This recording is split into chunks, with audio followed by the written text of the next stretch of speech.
시청자 여러분 안녕하십니까? 뉴스플러스 시작합니다. 복지시설이 최근 급등한 난방비를 감당할 여력이 없어 골머리를 앓고 있습니다.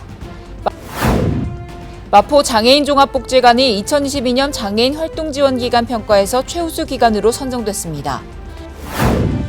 대전시가 5개 분야 70개 청년정책 사업을 추진합니다. 평창군이 2022년 공공기관 종합청렴도 평가에서 1등급을 달성했습니다. 여수 앞바다에서는 겨울철 별미인 새조개잡이가 한창입니다. 교통사고를 낸 택시기사가 알고 보니 사고 전력이 있는 70대 중증질환 고령자였습니다. 특히 고령 택시기사들이 낸 사고가 택시 교통사고의 대부분인 것으로 나타났는데요.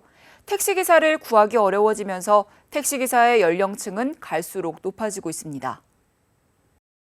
지난 16일 70살 택시기사가 보행자와 주차 차량을 연이어 덮쳐 한 명이 크게 다쳤습니다.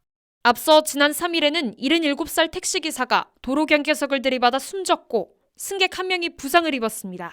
이처럼 고령 택시기사가 낸 교통사고가 잇따르고 있습니다. 지난해 전체 광주 지역 택시 사고를 살펴보면 개인 택시 사고의 75% 이상은 60살이 넘는 운전자가 낸 사고였습니다. 법인 택시의 경우도 60살 이상 운전자가 낸 사고가 60%에 육박했습니다. 그런데 고령 택시기사 수는 오히려 늘고 있습니다. 택시는 완전히 홀대를 받고 있어요. 근데 누가 이거 택시 기사를 허락하는 사람이 있겠어요? 갈수록 고령층이 더 늘어나고 있죠. 왜 젊은 사람들이 여기 와가지고 수입이 안 돼요. 실제로 법인 택시기사 중 60살 이상 운전자는 30%에 달하는 것으로 집계됐습니다. 만 65살 이상 택시기사는 연령에 따라 자격 유지 검사를 1년에서 3년 사이에 받아야 하는데 판정 기준이 낮은 의료 적성 검사로도 대체할 수 있어 관리가 허술하다는 지적이 나옵니다. 실효성 제고를 위해 의료 적성 검사 재표준화를 실시해 치매 선별 검사 기준이 신설하고 혈압과 혈당 검사 적격 기준치도 상향합니다. 또한 한국교통안전공단은 고령 택시 운전자 관리를 강화하기 위해 의료 적성 검사 재표준화를 실시해 올해 하반기부터 시행에 들어가기로 했습니다. 터키 갔다 왔습니다. 최근 급등한 도시가스 요금에 난방비 걱정하시는 분들 많은데요. 사회복지시설은 더 큰 걱정입니다. 노약자들과 사회적 약자들이 많은 시설 특성상 사용량을 줄이기가 어려워 고민이 깊어지고 있습니다. 어르신 50여 명이 생활하고 있는 광주의 한 양로원. 시설 특성상 겨울철엔 24시간 난방이 필수인데 급등한 난방비를 감당할 여력이 없어 골머리를 앓고 있습니다. 시설 운영 보조금은 350만 원 남짓인데 올해 1월 청구된 난방비만 650만 원에 달했습니다. 방 기온을 낮추거나 이런 게 건강상의 문제도 생길 수 있기 때문에 참 이러지도 저러지도 못하는 상황입니다. 인근에 위치한 요양원도 상황은 비슷합니다. 요금 단가 자체도 올랐지만 유난히 추운 올겨울 날씨 탓에 사용량까지 늘어 난방비 폭탄을 피할 수 없게 됐습니다. 12월도만 제가 비교를 해봤는데도 작년에는 약 60만 원 돈 나왔는데 올해는 140 몇만 원이 나왔어요. 그러니까 2배가 더 되는 거죠, 실질적으로. 장애인 복지시설 역시 앞으로 날아올 고지서가 두렵긴 마찬가지입니다. 후원금은 줄어가는데 난방비에 이어 수도, 가스요금까지 오른다니 답답함만 커질 뿐입니다. 공과금으로 이렇게 많이 나가버리면은 실질적으로 장애인분들한테 이제 지원되는 서비스적인 면들, 그러니까 예를 들어 프로그램비라든지 여러 가지 비용들이 그만큼 비용이 또 이제 저희들은 좀 더 들여다봐야 되는 상황이 되는 거라서. 정부와 지자체가 급히 취약계층 지원에 나서고는 있지만 현장에선 턱없이 부족하다는 지적이 나옵니다. 저희가 법적으로 지켜야 되는 내야 되는 수수료나 그리고 세금들이 많이 오르고 있는데 운영비는 많이 동결되는 상황이기 때문에 난방비를 비롯한 전반적인 물가 상승세가 계속 이어지고 있는 만큼 단기적 지원을 넘어 사회복지시설에 대한 종합적인 대책 마련이 시급해 보입니다. 수도권 소식입니다. 마포구 곳곳에서는 사회 다양한 계층을 위해 노력하고 계신 분들이 많은데요. 마포 장애인종합복지관은 혼자서 일상생활이 어려운 장애인을 지원하는 사업을 하고 있습니다. 특히 마포 장애인종합복지관은 2022년 장애인 활동 지원기관 평가에서 최우수 기관으로도 선정됐습니다. 보건복지부와 국민연금공단에서 실시한 2022년 장애인 활동 지원기관 평가에서 마포 장애인 종합복지관이 최우수 기관으로 선정됐습니다. 마포 장애인 종합복지관은 마포구 장애인들의 복리 증진을 위한 다양한 활동 지원 서비스를 제공하고 있습니다. 이번 장애인 활동 지원 서비스 품질 평가는 전국 380개 기관을 대상으로 진행되었으며 상위 30개 기관에 최우수 기관 등급을 부여했습니다. 마포 장애인 종합복지관은 모든 분들이 각자의 역할을 충실히 수행하며 함께 노력한 결과라고 전했습니다. 마포소방서가 지역의 안전문화를 선도하고 소방관으로서의 업무를 보조하는 의용소방대 대원을 모집합니다. 마포소방서가 지역사회 발전에 이바지하기 위해 2023년도 신규 의용소방대원을 공개 모집합니다. 의용소방대는 심폐소생술 교육, 재난 현장 지원, 소방차 길터주기 캠페인 등 주민 생활의 안전을 위한 화재 예방 및 봉사활동을 수행합니다. 마포구 내에 거주하거나 근무하는 65세 미만자 중 능동적인 소방활동이 참여 가능한 대상은 누구나 지원할 수 있습니다. 신청은 2월 13일까지이며 마포소방서 3층 재난관리과 방문 혹은 우편 접수, 의용소방대 담당자에게 이메일 접수하면 됩니다. 신청 서류 등 자세한 내용은 마포소방서 누리집을 참고하시기 바랍니다. 계속해서 광역시 소식입니다. 대전시가 청년의 눈높이를 고려한 5개 분야 70개 청년 정책 사업을 추진합니다. 대전시가 대전 청년월세 지원사업 지원 규모를 확대한 2023년 청년정책 시행계획을 확정했습니다. 올해 청년정책 시행계획은 지난해부터 추진한 대전 청년월세 지원사업 지원 규모를 1,200명에서 3,000명으로 확대했으며 지원 기간도 10개월에서 12개월로 늘렸습니다. 또한 청년인턴 지원사업 참여자에 대한 교통비 지원을 추가 신설했으며 청년희망통장을 미래두배 청년통장으로 변경하고 적립액을 월 15만 원에서 월 10에서 15만 원으로 선택할 수 있도록 개선했습니다. 한편 이번 청년정책 시행계획에 따라 대전시는 청년이 결혼과 출산, 다양한 사회 영역에서 안정된 정착을 할 수 있도록 일자리, 주거, 교육, 복지문화, 참여 권리 등 5개 분야 70개 청년 정책 사업을 추진할 계획입니다. 대전시가 청년 커뮤니티 활동 지원에 나섭니다. 청년들이 지역에 정착할 수 있는 계기가 되길 바랍니다. 대전시가 청년들의 활력을 도모하는 청년 커뮤니티 활성화 사업에 참가할 커뮤니티를 오는 2월 20일까지 공개 모집합니다. 청년 커뮤니티 활성화 사업은 청년이 주체가 되는 커뮤니티 활동을 지원해 활동 기반을 강화하고 교육과 네트워킹을 통해 청년들의 사회 참여를 확대하는 사업입니다. 이번 청년 커뮤니티 활성화 사업 참여 신청은 만 18세에서 39세의 대전 청년 3인 이상으로 구성된 비영리 단체면 누구나 가능하고 대학 동아리, 소모임, 동호회 등도 신청할 수 있습니다. 또한 새로 신설됐거나 활동기간이 1년 미만인 커뮤니티 활동비 100만 원을 지원받으며 활동기간이 1년 이상인 커뮤니티는 활동비 200만 원을 지원받게 됩니다. 기타 자세한 사항은 대전 청년 포털 공고문을 확인해 보시기 바랍니다. 가파른 에너지 가격 상승과 지속되는 한파에 대구시가 저소득 가구의 난방비 부담을 줄이기 위해 특별 난방비 지원을 결정했습니다. 가파른 에너지 가격 상승과 지속되는 한파에 대구시가 저소득 가구의 난방비 부담을 줄이기 위해 에너지 취약 가구를 대상으로 특별 난방비 지원을 결정했습니다. 지원 대상은 정부 에너지 바우처 지원 대상에서 제외된 기초생활보장 수급 대상 4만 1,000여 가구와 난방비 지원 제도의 사각지대인 차상위 계층 17,000여 가구입니다. 지원 대상 가구에는 가구당 10만 원을 지급해 58억 원을 지원할 계획입니다. 사회복지시설은 운영비 내에서 난방비를 우선 사용토록 하고 경로당은 난방비를 동절기 전년 대비 5만 원 인상한 월 37만 원을 지원하고 있지만 부족할 경우 추가 지원을 검토할 예정입니다. 홍준표 대구시장이 성서공단 화재 현장을 방문해 화재 수습 상황을 살피고 예방 대책을 마련토록 당부했습니다. 홍준표 대구시장이 지난 1일 새벽에 발생한 성서공단 화재 현장을 방문해 화재 수습 상황을 살피고 예방 대책을 마련토록 당부했습니다. 홍 시장은 현장 보고를 받고 피해 기업 지원 방안 마련과 관련해 근로자들의 일자리 상실로 인한 어려움이 없는지 세심하게 살피도록 하겠다고 말했습니다. 이번 사고는 1일 새벽 6시 30분경 대구시 달서구 이곡동 성소공단 내 섬유공장에서 발생해 공장 5개 동을 연소하고 화재 발생 4시간여 만에 진화됐습니다. 이어서 강원도 소식입니다. 평창군이 국민권익위원회에서 주관한 2022년 공공기관 종합청렴도 평가에서 종합청렴도 1등급을 달성했습니다. 청렴도 평가는 광역자치단체 17개, 기초자치단체 226개를 대상으로 이루어졌으며 평창군은 전체 5등급 가운데 최고 등급인 1등급을 받았습니다.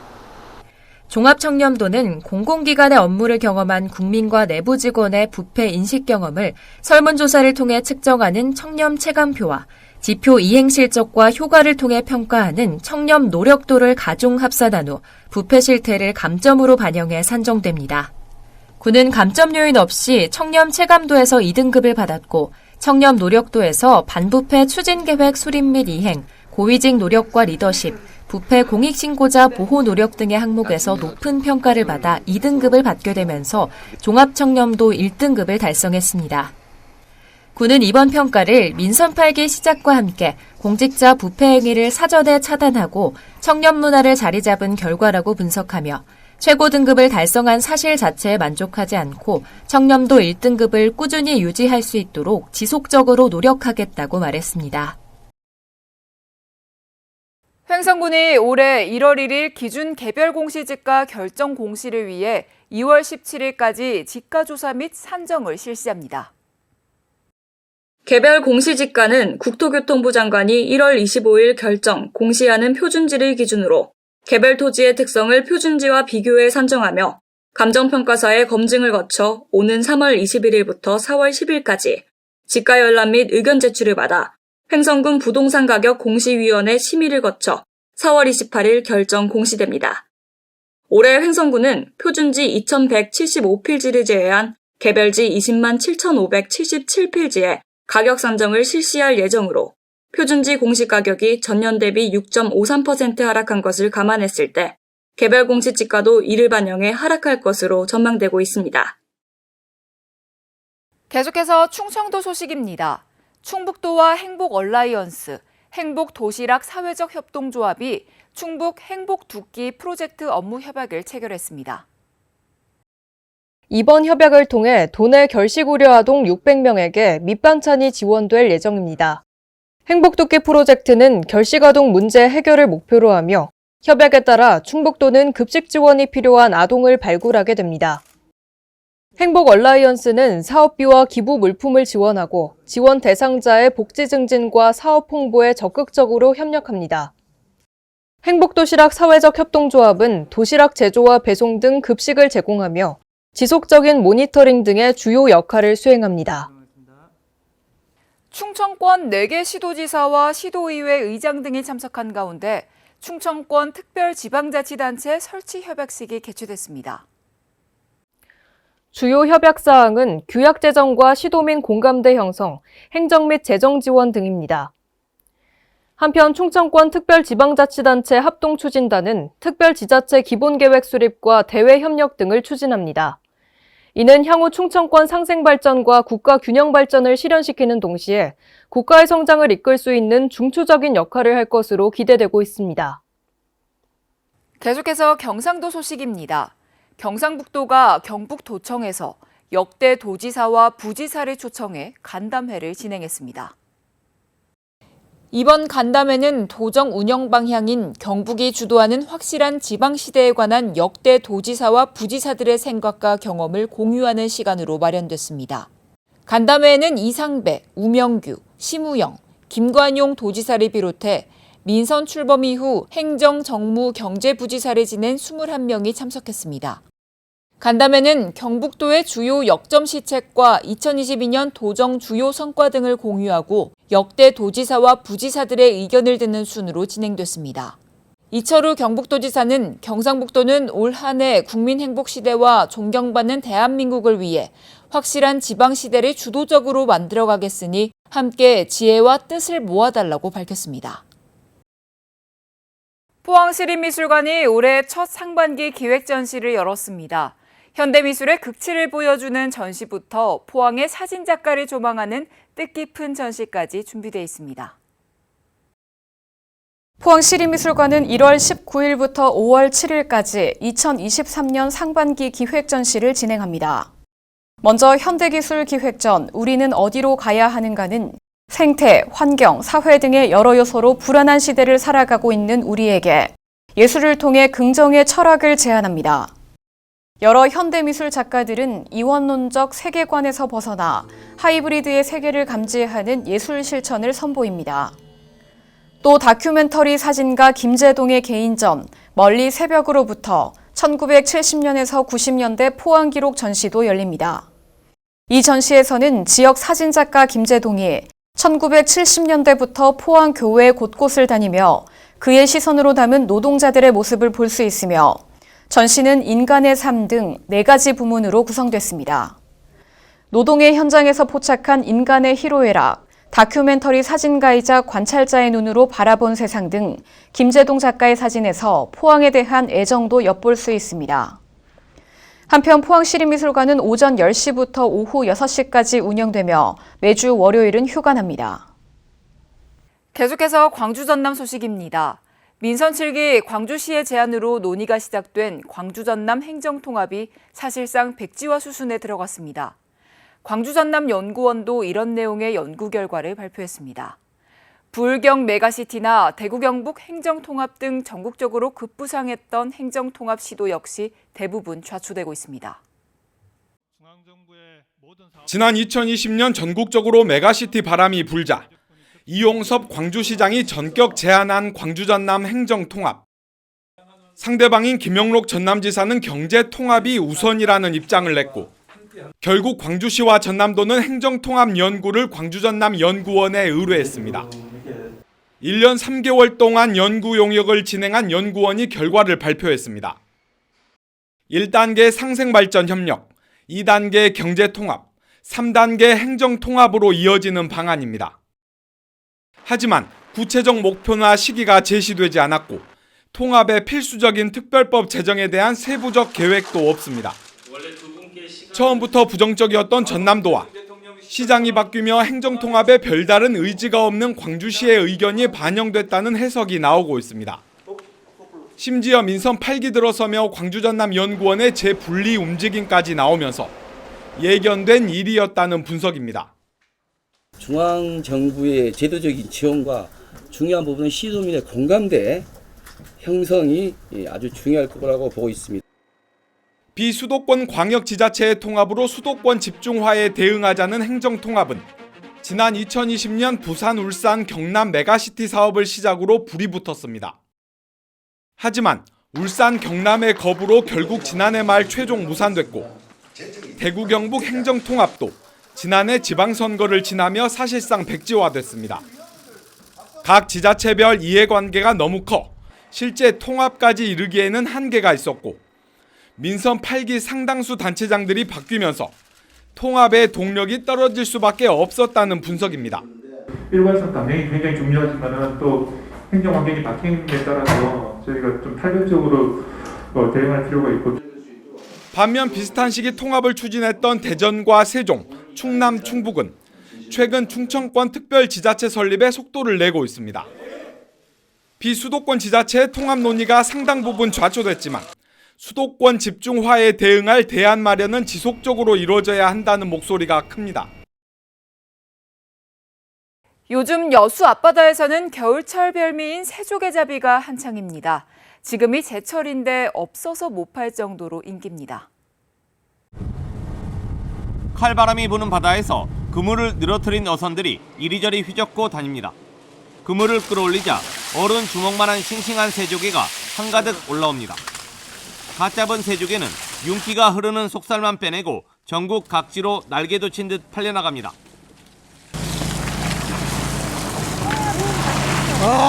정말 만나네 상관도 사주다가. 양식이 불가능한 새조개는 값이 비싼 데다가 좀처럼 발견하기 힘들어 바다의 노다지로 불립니다. 애들이 잡아오는 거 보면은 좀 차이가 나는데 우리가 통계적으로 봤을 때 건현보다는 좀 작황이 좀 나은 편입니다. 여수산 새조개는 다른 지역산보다 씨알이 두세 배 굵고 풍부한 영양으로 선호도가 높아 귀한 몸값을 자랑하고 있습니다. 싱싱할 때는 회로도 먹지만 시금치나 냉이와 함께 끓는 육수에 잠깐 담갔다가 초고추장에 찍어 먹기도 합니다. 정말로 맛있고 지금 현재 딱 제철이고 딱 지금 현재 먹는 시기입니다. 그래 가장 지금 적기에 부드럽고 감칠맛이 뛰어나 미식가들의 사랑을 받는 새조개는 오는 5월까지 채취됩니다. 여수시가 여문지구 도심환경정비의 일환으로 여수시 의회 앞 로터리 조경 사업을 완료했습니다. 이번 로터리 조경 사업을 통해 여수시는 나선형 조경 구조물을 설치하고 치자나무와 금목서, 남천 등의 조경수를 식재해 나무 한 그루 없이 삭막했던 로터리를 도심 속 정원으로 변화시켰습니다. 이로써 여수시 의회 앞 로터리는 여문지구 랜드마크로 자리 잡을 것으로 기대됩니다.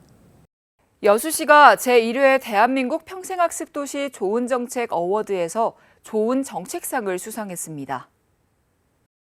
대한민국 평생학습도시 좋은정책 어워드는 전국 평생학습도시협의회가 전국의 우수한 평생교육 정책 사업을 발굴하고 타기관의 귀감을 위해 수여하는 상으로 올해 처음 시행됐습니다.